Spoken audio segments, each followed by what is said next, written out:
l'association Likambo Yamafuta. Aujourd'hui, nous sommes précisément à Mabafula,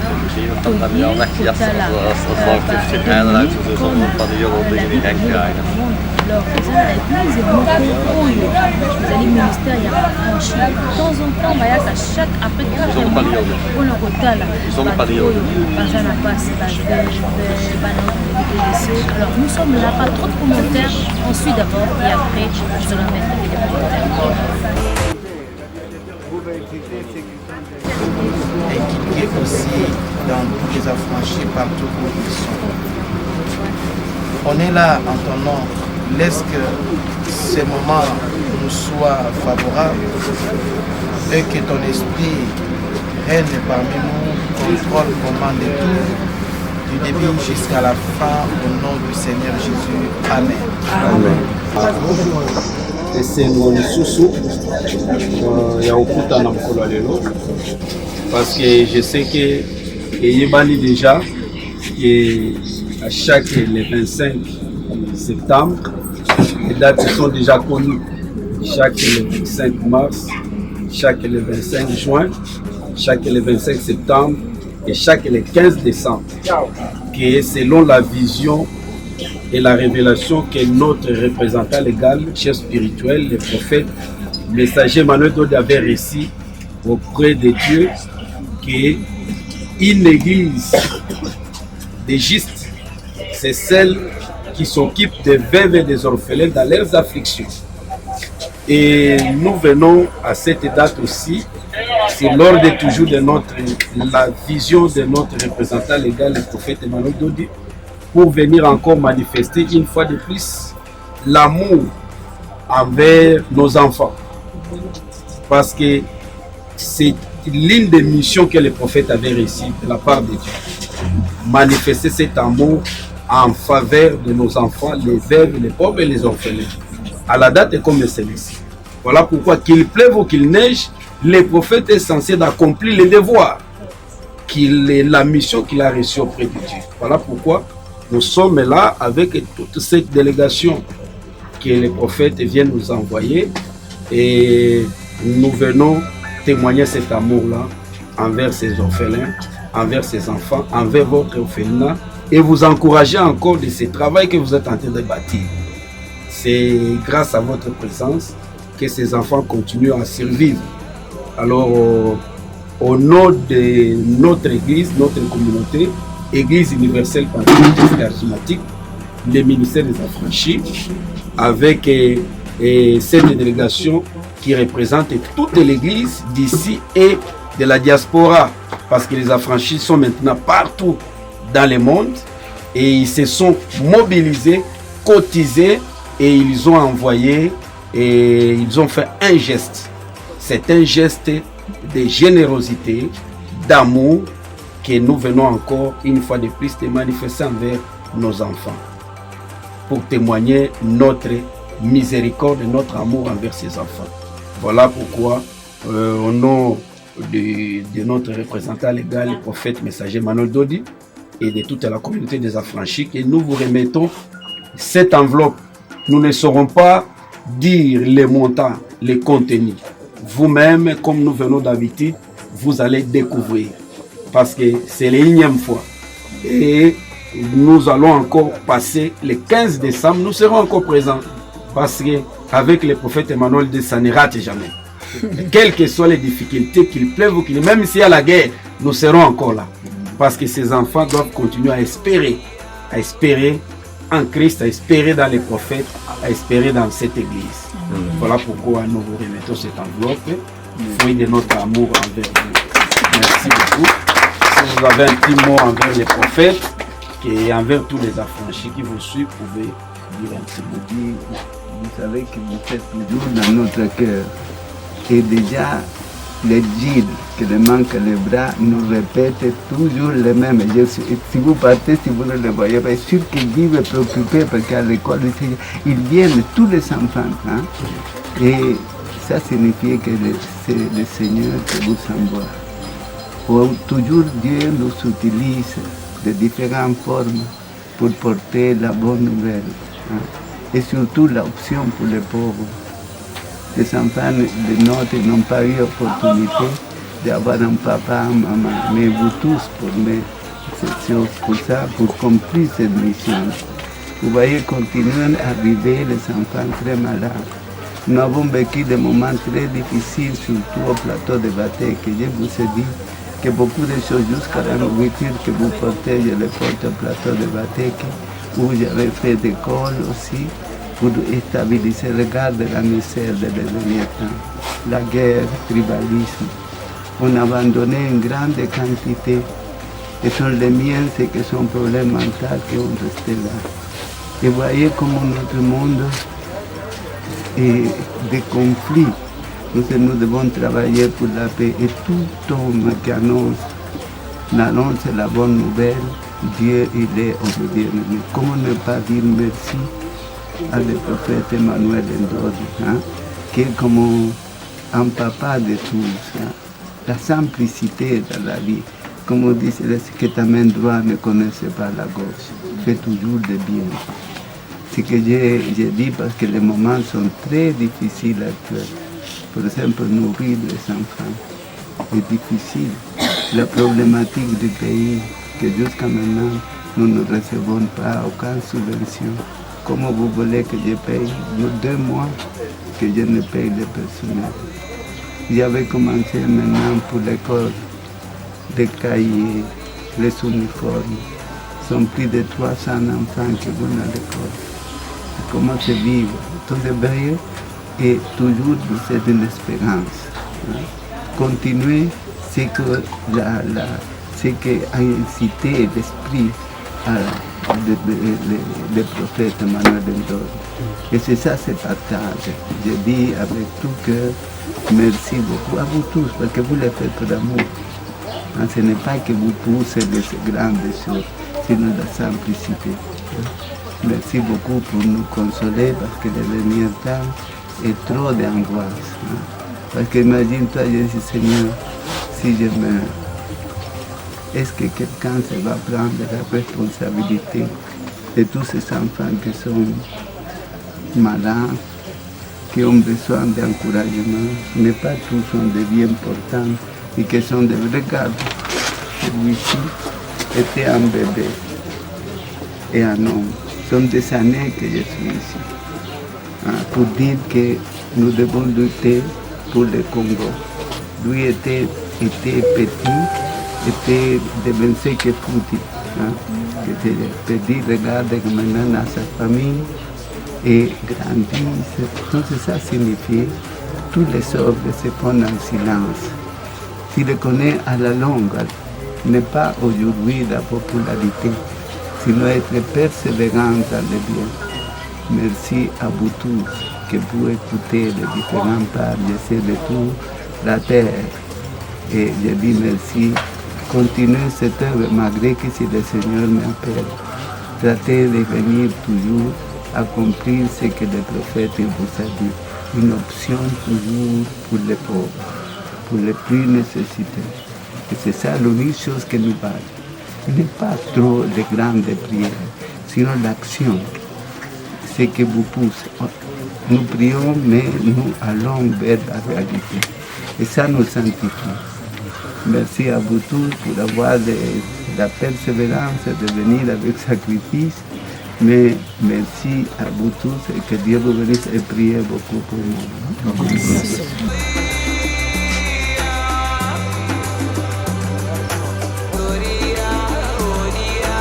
Na kombo ya bana la musique ya bebe mba na ye na moni après Kimbangu eza messager prophète Emmanuel Ndodi. Donc je suis venu na moni oyo église ko salela biso na oyo mosala nzambe ko salela biso et non ya kufima afina ba donc tika ba nous sommes les artistes, nous sommes humains, nous sommes chrétiens. Donc en tout cas merci biso tout comme toza ba franchi ya solo ya tongo toaka na prophète moko motinami moko moponami moko ya ntango ya lelo aza na posa mema biso Lola.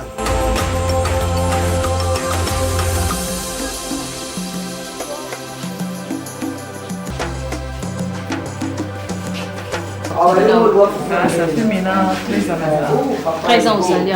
Et ça, la commune d'Ingrid, vous avez ça, ça,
étranger baza kosala yango eza volonté puis bazwi oyo bandeko na biso baengage bango eza volonté. C'est ce que normalement la logique des choses eloko gouvernement il fallait que ça. On s'est dit aujourd'hui nous avons plusieurs chégé bakotambola na nzela bamama oyo baveugle bazotambola na nzela bazoyengayenga. C'est le temps pour vous notre gouvernement bozwa makambo récupérer na maboko pour récupérer na maboko parce que ça fait quand même de la peine et ça fait de la honte. Alors, Sandralina, la moni salo qui toko tala ba jouer de battuer. Alors, impressionne yo d'abord. Lelo toza awa pour la ligne vite ligne. Ah, on a déjà toza 4e fois toi kana ni mon ko isa 3e fois d'être une telle et la 3e fois décembre tutoriel sur Navino. Elle va jouer mon papa Igo atila bala. Basakanaka basala ni monte ba ke classe kaka ofela ma koko eza pe na école moka ana kwe do ba na classe ba ki classe ofele ofele ma mneso mundeli mtu papa igote so mtu aka kotada to au taba tu 4 fois na hata kisasa oyo eza na prophète Emmanuel Doji wa 4 fois par année eza prophète Emmanuel Doji owe ko ba wa misa ba okeli felo do aka ande osala ba do prophète Emmanuel Doji osala oboya ka identité mutute yo musicien olingi oya omoni mutema akomema olola akipa identité mutute awa soaka déjà bakate bana bango misusu bake classe te bamona ba image loni bamoni mutu bana te bakamba batomona image te aka bana bazala bake classe bando kipate classe les autres bana bake classe ta pétiole omona pétiole ta ke classe te deni pétiole ça non le bon quoi wade na ba phase wa sunu ndeni bayebi de abiso abiso to ka komanda ona biso mona ngombe sa mbo e wanda ona biso e wanda ona biso ya ka 4 fois par année vous comprenez ça TV ma femme ma la TV vous comprenez ba tiela ba TV pour faire go ba verso ka ba keke ba classe vous comprenez il faisait à rouler là il y a qui classe T vous comprenez il faisait à rouler là qui classe T ça va quand avec tu vas beau avec des naïe ça va tu es content bébé le prophète Emmanuel Dieu tu es content papa Emmanuel Dieu a tini biso bisous bon banini abana on me fait maman coco et ça na organisation mais mon les père italien prophète Emmanuel Dieu d'abord pour soutenir 4 fois dans l'année les AGT. Vous savez ce que vous savez dans le grand, pour stériliser différents, vous savez la maman bouillie, phosphantine, soya, pour la bande en combattant pour la rater, mais tout ça n'a pas handicapé, on a balayé à côté, on a marché, ça ça on a pas vu faire à vivre. Et ça le petit ou ça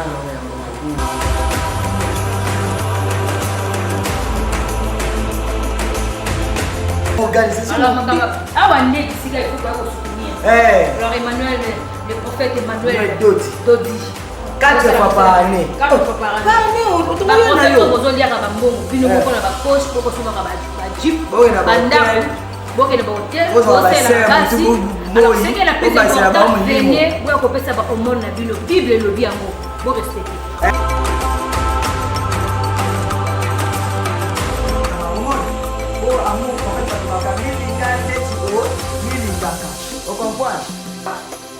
On est là. ça va? Hein bébé, on est là, hein? T'as les papiers de ma maman, ni bazana boudou wabana. Oh, ça va? Bon, on doit mettre ça dans le socat de Fapani, on va quand même l'ongitani aux autres tarangai. La mère au nos va faire un abisso. Donc, t'as pas la taille au moment.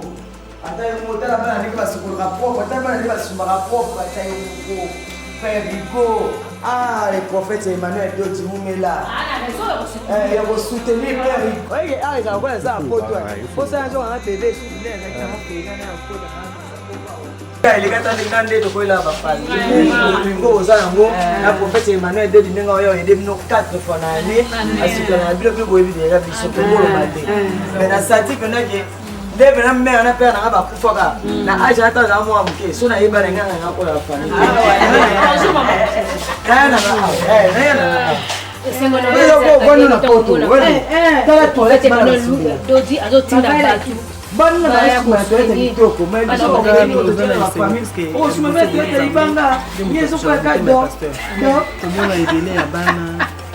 Bela musala tant pasteur voilà yaka fortifier dans le fortifier oh ba auto changer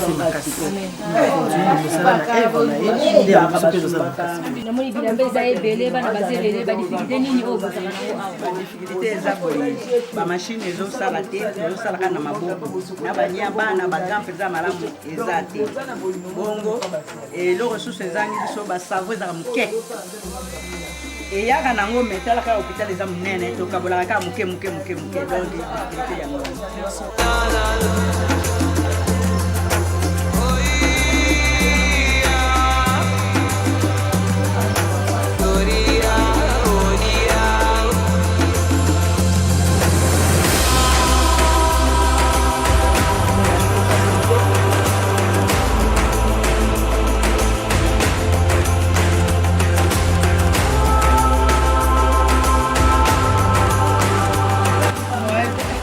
Tout le monde dit que l'eau soit souple. L'autre, on va demander si on peut avoir l'eau sur l'île. Ah, il faut que l'île soit frite. Mais il faut qu'on voit que frite sur l'île. Il faut qu'on faire ma campagne comme un kemba. On a un prophète Emmanuel Dodi. On a besoin de revenir sur ça. Soit ça pour ma kemba, ça pour la frite. Ah, pas au sein.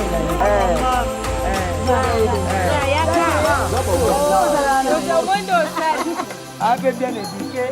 Ah, après la question, on va faire un pété.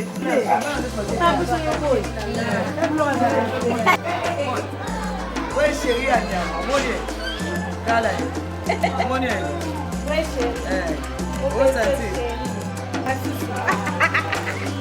Comment on a dit maman nangai? Comment on a maman Godé, maman Godé Toy. Maman Godé Toy à Zakarezika Kinshasa, maman Godé Toy à Oti Libanda. Maman Godé Toy à Oti Libanda na Zakana France. Na franchi la France. Pas toyer, toi faut la bana oh les so franchi les toyebi, toyaka toujours si toi franchi la France na mikilo so tinda mbongo na bino. Yango lelo toye poto la bino mbongo ngo epa ekendaka. Ezate le quoi toujours bazo kaka kona basali bazo ba justifier mon côté. Et biso ya biso ba franchi toyaka kotala babola. Et puis ça va moindre que on va on a seulement au jeune nangai on a ça moins tout ça on a vraiment orphelinat monene nous on a bilili ndenge zoleka ah en tout cas prophète Emmanuel Dodi ça m'a vu la dimension les aketo pambulama neti ya ngai Dodi on na yaki fona yango ponga mo pena za veuve nous a pena bana na orphelin donc on a vu que fona cha moi pierre nangai ko ya ngai pe wa ko salela e on a évité mais comme la parole nous dit toujours aux s'occuper dans la veuve na orphelin nzamba ko kanisila yo alors miséricorde le col ekoeli biso toyebi sala œuvre oyo nde bomona nyonso oyo tomini eza vraiment héritage mpona biso ata biso toza te bana na biso bafranchi bakoko na biso bagénération ya génération tokokontinuaka likambo oyo po eza lipamboli monene Pasteur Emmanuel Dodi ayaka kotala bino chaque 4 mois oyebake omonaka biloko okoyebisa ye nini azotala bonjour Pasteur Emmanuel ne oyo osinga likuwa bador oyo tika so bador nasepela makasi mingi maki nzambe apambola bino ngai naza awa naza papa te naza mama te mama abwakanga masundo yanga nzambe nde mama na yo déjà prophète azoya wana aza mpona bino là on a vraiment beaucoup besoin de matériel mais ici nous avons besoin seulement de ballons Les ballons pour faire des exercices. Les ballons, il y a différents ballons. Il y a ça. Mais quand nous sommes déjà grandi, avec ces ballons, on ne peut pas le travailler. Ça, c'est pour quel âge? À partir de quel âge? Une année jusqu'à 2 ans. Jusqu'à 2 ans. Ils sont plus vieux. Comme Emmanuel à 15 ans. Emmanuel a 15 ans. Oui, avec ses appareils, on ne peut pas le travailler. Jacques, lui, il a déjà 11 ans. Avec ça, on ne peut pas le faire. Des jouets et puis des ballons. Mais de l'autre côté, ce sont des appareils. Mais les ballons, là, c'est jusqu'à 1 an et 2 ans. Donc, il y a des appareils. Et il y a aussi des ballons qui sont vraiment un peu plus gros. ayebisina bite moto akopesa kimia kaka eza le prophète Emmanuel Dodi na makambo oyo kaka asengela paster wana pardon paster wana te nga atanga sukongo te paster wana pardon parce que basala nzambe nyonso baobeta kara asko le prophète Emmanuel Dodi azwi makanisi ya kosengela paster wana pardon epa mama Amazon biso travail na biso ezali na bebe wemba kokoma epa mama Amazon kokoma kobondela bakoyeba suite sima impressionné d'abord Zanini étant que congolais étant que Christ par rapport à Eva Kono le prophète Emmanuel Dodi. En tout cas, je félicite d'abord le pasteur et l'église pour le très bon geste. Mon écokanisa babola est facilité pour le chaque 3 mois. Je loue les gestes. Pour mon salle de l'église, pour ça les gars au Kansaba. En fait, Emmanuel Dodi, bravo, félicitations. Zamba Barcelone pour le délai. Moninga la première franchie. Depuis Sandra Lina Memingaï. La première franchie. La première franchie. Parce que là, déjà la première déjà franchi quoi. Parce que ah, tu finis à rater. Ah, on peut finir à la mort. Ici, on respecte tout le monde. Mais surtout, ah, on est tous à bout. Tout le monde alors, c'est vrai. Emmanuel Dodi doit revenir biso to Twana kumi na kubi umo na tsikali kaka to panza ngana sana. Biso ka bata lola. Sika bana bazala. Sika musique ezali. Doit accompagner mon seul prophète pour ça. Bana matina ngomba. Polukelongi na yawe. Na bapasi nanga. Ngama ungu na yo yawe. Yanolanga. Ata pasata vinyoko ata zalata posanga tia elika yo epa ina Yesu kolola biano